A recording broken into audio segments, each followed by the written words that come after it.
Eu queria até aproveitar aqui para trazer uma notícia relacionada a crime, inclusive que está entre as nossas reportagens mais lidas. Queria abrir aqui no telão essa reportagem que fala sobre violência, adolescentes que planejaram a morte de uma família no Rio de Janeiro.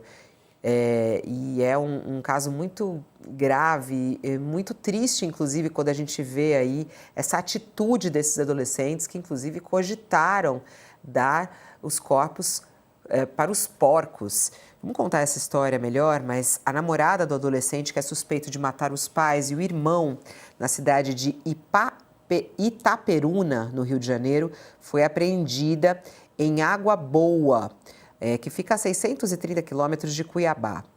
Bom, o que aconteceu? A menina de 15 anos teria instigado e participado a todo momento desse crime. Ela foi apreendida mais de uma semana depois do crime, a pedido da Polícia Civil do Rio de Janeiro, as autoridades policiais do Mato Grosso, onde ela mora. Os dois debateram métodos para matar e descartar os corpos. Numa entrevista coletiva, o delegado Carlos Guimarães disse que eles tiveram conversas pelo Instagram e até cogitaram jogar os corpos para os porcos comerem. Olha que coisa horrorosa, e que isso foi, inclusive, captado pela polícia na troca de mensagens entre os suspeitos.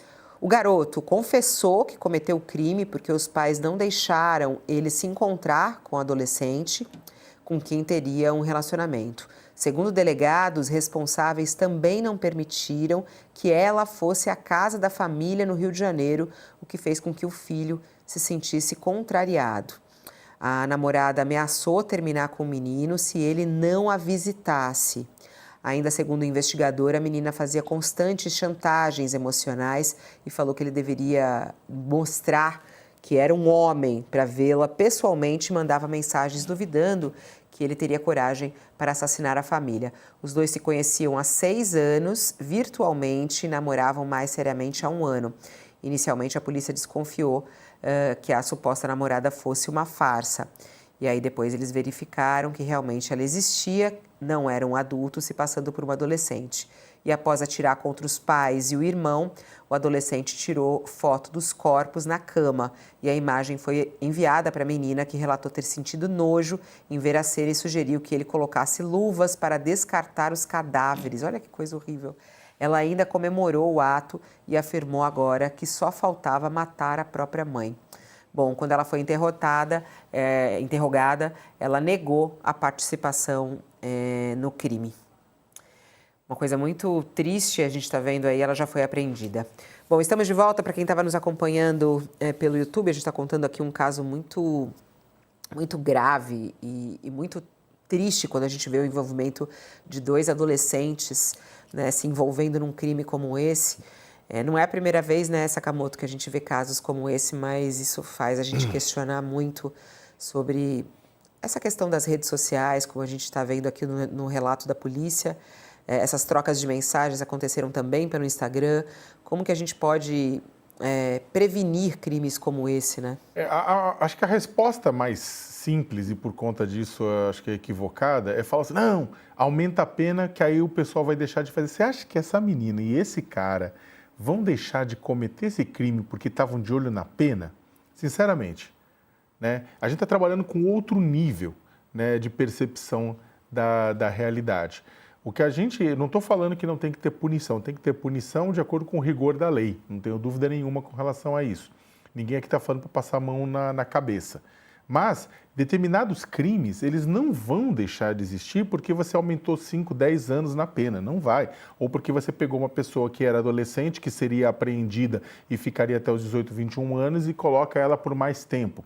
Não, tem crimes que eles vão ser realizados porque você tem o adolescente, você tem pessoas, você tem jovens, você tem os envolvidos atuando numa realidade paralela. E para essa realidade paralela não importa a pena.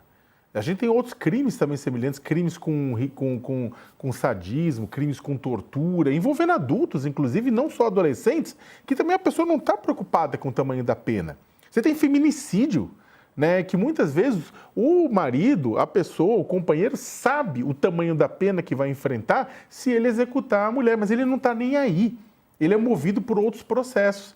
E aí eu acho que tem uma falha gigante na sociedade, tanto em crimes como este envolvendo adolescentes, crimes também com relação à questão de violência contra a mulher, outros crimes também em relação a ódio, e que tem uma questão de uma falha estrutural da nossa sociedade com relação a atuar em determinados grupos, sabe? Tipo, de você prever, de você olhar para adolescentes que vão cometer crimes contra a família ou que vão chegar armados numa escola e cometer um crime geral, sabe? Matar geral. A gente não tem uma atuação de perceber quem está com problema, de atuar nesse problema, de tentar integrar, levar a pessoa para um tratamento. Não há essa percepção. Não estou culpando os pais de maneira alguma, estou falando como sociedade falhamos retumbantemente, da mesma forma que a gente falha retumbantemente ao não perceber situações de grave risco envolvendo mulheres ou determinados outros grupos também que são mais vulneráveis, né? E a gente deixa ao Deus dará. Então, o que acontece? Existe uma falha, Fabiola, estrutural da sociedade de atuação, e aí nas escolas, nas famílias, no trabalho, no sistema de saúde, para tentar entender, captar, identificar casos que são patológicos como esse e tentar tratar, ou casos de eminente violência, como no caso de violência contra a mulher ou de determinados grupos e tratar. No caso de mulheres e grupos de ódio, ainda tem uma importância ainda maior da atuação do Estado, que muitas vezes recebe denúncias do que está acontecendo, mas acaba preferindo não investigar ou achando que é uma grande bobagem e é uma atuação e é algo que deve ficar no ambiente privado e não deve. Nossa, uma história muito, muito pesada. É a mais lida nesse momento na nossa página do UOL. A reportagem completa está lá contando também todo o caso.